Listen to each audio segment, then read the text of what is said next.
Hey everybody, welcome back. In this week's video, we will be making a smoke bomb out of 2 simple ingredients. However, before we start, I do want to say do not try this at home. This is very dangerous. You could get burned, you could die, bad stuff could happen. So this is strictly for educational purposes only. Do not do this, okay guys? Now that that's taken care of, let's go ahead and get started. To begin with a simple recipe, we're going to start with some coin rolls, some potassium nitrate, aka stump remover, and I forgot to record it, but plain white sugar. We're going to also need a standard plain card. One thing to note is that I'm going to be making 2 smoke bombs during this video. I figured just in case I mess up on the first one, I'll have a backup. With that being said, we could go ahead and attach the coin roll to the card. And since in this recipe a little bit goes a very long way, I dummy proofed it for myself and cut the coin roll in half. This is going to prevent me from overdoing it.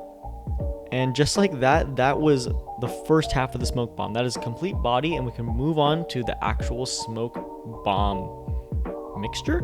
And to make the actual mixture part, we're going to need a stove. So once the pan is on a low heat, we're going to mix 3 parts potassium nitrate and 2 parts white sugar. And this process does take a very long time. However, in this video, I'm going to speed it up for you. And basically, I'm just going to keep mixing it on low heat until it starts getting clumpy. And eventually, it's going to look like thick brown paste. At this point, the mixture is very hot. And this is also happens to be the point where you want to transfer it to your smoke bomb body. So very carefully, I scoop some of the mixture into the smoke bomb bodies and let that cool.